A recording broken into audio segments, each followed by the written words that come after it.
Buenos días a todos y a todas. Al colega Peraza se le olvidó decir que cuando estábamos discutiendo acaloradamente el proyecto de unificación de las reformas electorales, en medio de las discusiones apasionadas, lo que nos permitía mantener el equilibrio eran los chistes y la broma y el humor nicaragüense, porque era la única forma de poder mantener el consenso. Pero lo hemos logrado. Lo hemos logrado.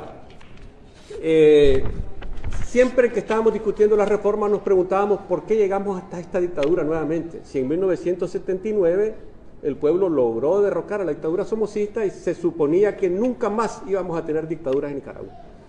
Y resulta que en el último siglo hemos tenido dos dictaduras sangrientas, que es la de somocista y la actual encabezada por la familia Ortega Murillo. Es la primera fase. Es la primera fase. No la quise mencionar por eso. Entonces, ¿por qué llegamos a esto? Entonces, descubriendo el origen, los motivos, nos damos cuenta que hubo un proceso sofisticado, silencioso, imperceptible de confiscación del derecho del pueblo a decidir el gobierno y a elegir las autoridades. Este proceso de confiscación de la capacidad de decisión del pueblo se realizó a través de diferentes fraudes electorales que se fueron sumando en el tiempo y que permitieron cambiar la institucionalidad y todos los organismos y poderes del Estado. Entonces, para poder desmantelar esta dictadura que controla todo en Nicaragua, controla la Asamblea Nacional, controla el Poder Judicial, controla todas las instituciones, controla hasta la Cruz Roja nicaragüense, que se supone que es una institución benéfica. Es decir, ese control absoluto de la dictadura nos plantea un problema: cómo desmantelar esta dictadura por la vía pacífica, como se ha planteado en las diferentes intervenciones. Y pensamos que la única llave posible es realizar reformas electorales que permitan que el pueblo recupere la capacidad de decisión. Esto es un asunto muy importante porque pareciera que está alejado de la realidad, reformas electorales por aquí y la realidad del pueblo por allá. No, es un solo punto, es la misma moneda, las dos caras de la moneda. La recuperación de las libertades políticas, de la garantía y la liberación de los presos políticos también está relacionado con esta transformación necesaria que tenemos que hacer, que es reformar el sistema electoral. ¿Cómo se produjo este cambio en el sistema electoral? Muy sencillo, a través de una serie de reformas constitucionales, las del año 2000, las del año 2004-2005 y posteriormente la del 2014, que ya se da en un proceso cuando el Frente Sandinista logró imponer una mayoría absoluta en la Asamblea Nacional.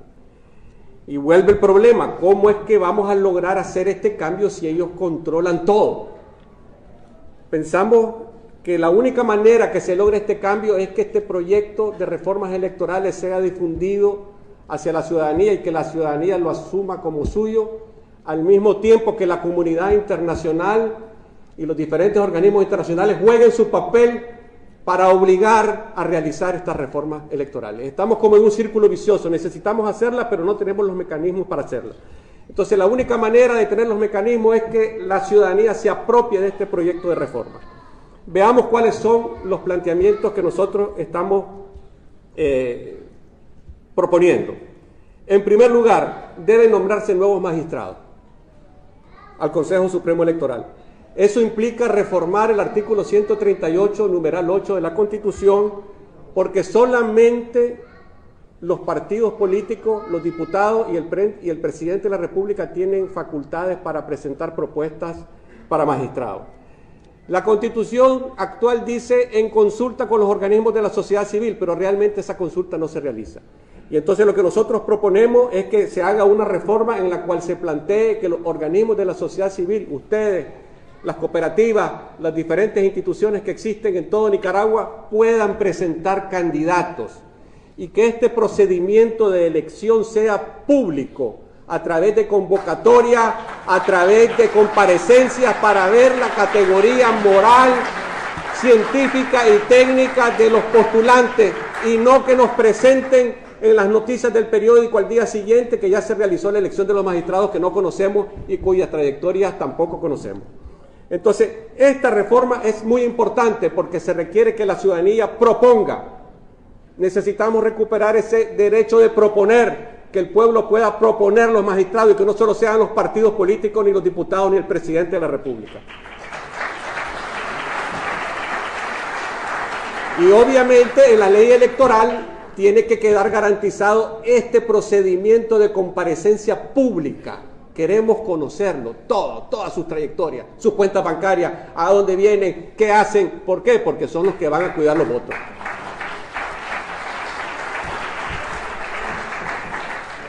Otra reforma que estuvimos de acuerdo todos es en restablecer las asociaciones de suscripción popular para que el pueblo pueda proponer sus candidatos. Si no quiere ir con ningún partido, que pueda proponer sus candidatos. Este es un derecho democrático elemental que está implícito en el artículo 51 de la Constitución, pero lo queremos dejar explícito, que el pueblo pueda presentar sus propias candidaturas. Si no le gusta un partido político determinado, puede organizarse libremente, reunir firmas y presentar sus candidaturas. En la propuesta hemos planteado que sea a nivel municipal y regional, pero si se restablecen las dos vueltas electorales también puede ser a nivel presidencial, es decir, podemos tener un candidato independiente de suscripción popular.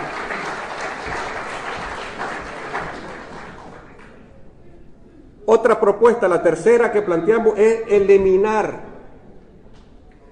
de la Constitución el segundo párrafo del artículo 132 que está relacionado con el transfugismo. El transfugismo es una discusión muy importante que se debe dar y deben de tomarse medidas para evitar el transfugismo. Pero a como está en la Constitución y a como se le aplicó al Partido Liberal Independiente, que le destituyeron a todos sus diputados, es un mecanismo de presión tremenda para destruir el sistema de partidos políticos independientes.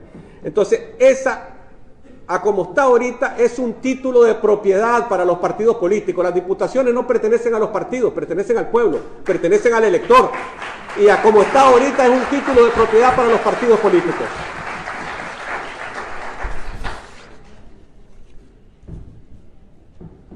La cuarta reforma que proponemos es garantizar los derechos de los excarcelados y los exiliados que tuvieron que salir a partir de abril del 2018.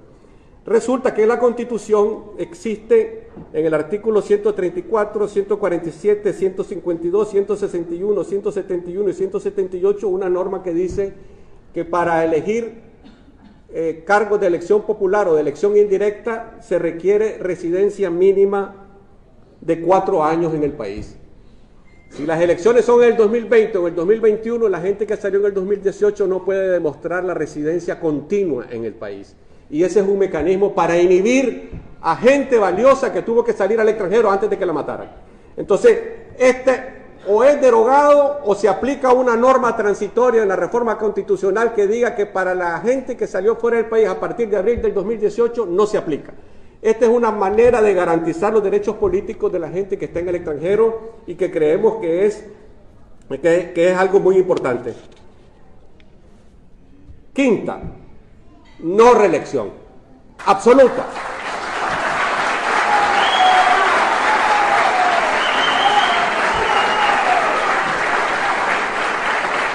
Es una maldición para el país que los que llegan al poder instauran a su familia y montan dinastías para depredar los recursos y las finanzas del Estado.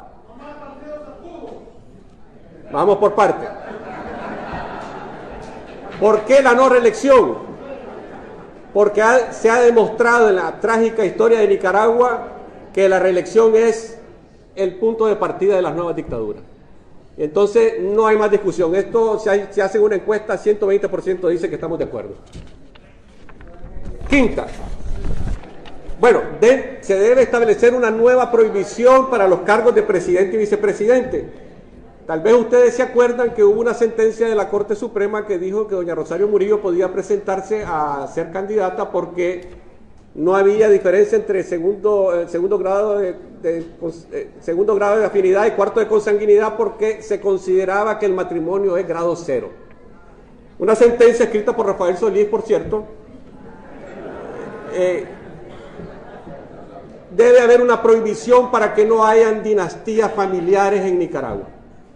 Es decir, no puede ser candidato a la presidencia el esposo o la esposa de quien ejerce el cargo durante mucho tiempo.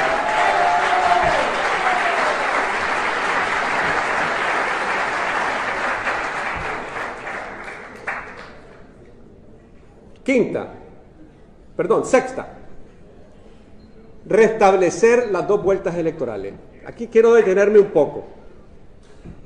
El sistema actual, como quedó después de la reforma del 2014, que derogó las 2 vueltas electorales, es un sistema de mayoría simple.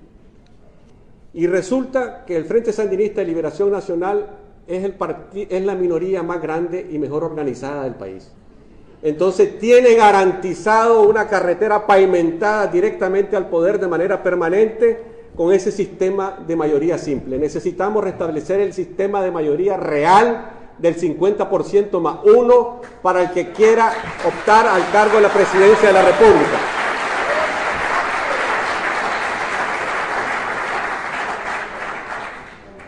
El porcentaje del 35-38% que históricamente ha mantenido el Frente Sandinista es lo que garantizaría que, a como está esa disposición constitucional, ellos ganen cualquier elección. Entonces necesitamos ir en condiciones de igualdad y eso implica que sea la mayoría la que decida quién se hace cargo de la presidencia de la República.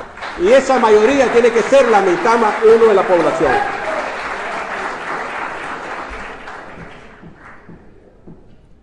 Otra reforma que estamos planteando y que es muy importante es la derogación del requisito del 4% para la existencia de los partidos. Esto es un asunto muy importante porque en Nicaragua, a partir de las reformas del 2000 y del 2004, se estableció un sistema bipartidista que primero fue un tipo de poder compartido entre 2 partidos, pero después el Frente Sandinista estableció su hegemonía y después el Frente Sandinista estableció su dictadura. Entonces, para lograr establecer esa dictadura, fueron liquidando a los partidos minoritarios. Y esto es muy importante porque los partidos son como los seres humanos, nacen pequeños, crecen, se desarrollan y mueren. Quien va a decidir que un partido exista es la votación popular, es el respaldo del pueblo. Entonces, poner el requisito del 4% y al mismo tiempo poner de que tenés que ir en una sola casilla y que además que si no participas en las elecciones perdés la personalidad jurídica, debe ser derogado para poder garantizar un sistema de partidos sanos que no dependa del Poder Ejecutivo.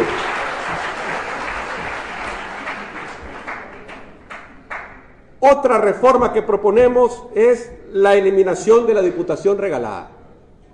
Aquí le pusieron muy elegantemente diputaciones sin voto popular, pero el pueblo la conoce como diputación regalada. Vamos por parte. No coman ansias. Esta reforma fue hecha a través del pacto del año 99-2000 y fue retomada de la Constitución de Somoza, que garantizaba que los presidentes o los candidatos del partido del segundo lugar pasaban a ser parte del Parlamento. En cualquier otro país esta sería una norma de estabilidad política, de garantías para la oposición, pero en Nicaragua se ha convertido en la impunidad, es decir, en la protección legal para que no sean juzgados por los crímenes o por los latrocinios que cometen contra las finanzas del Estado.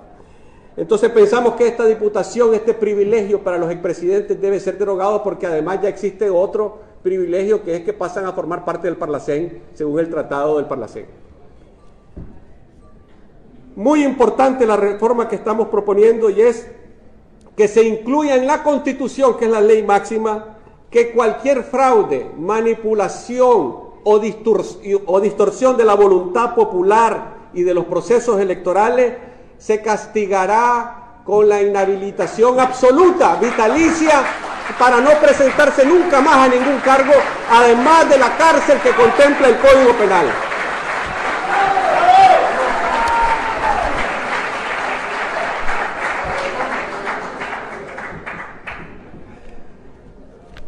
Otra reforma que es quizás la más importante es la reestructuración del Consejo Supremo Electoral.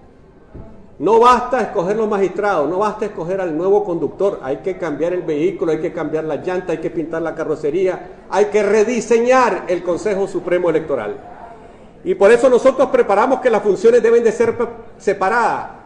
El Consejo Supremo Electoral, a través de ciertas reformas constitucionales, vino absorbiendo la cedulación, vino absorbiendo la materia de partidos políticos y la materia electoral. Entonces esto hay que fragmentarlo, hay que descentralizarlo.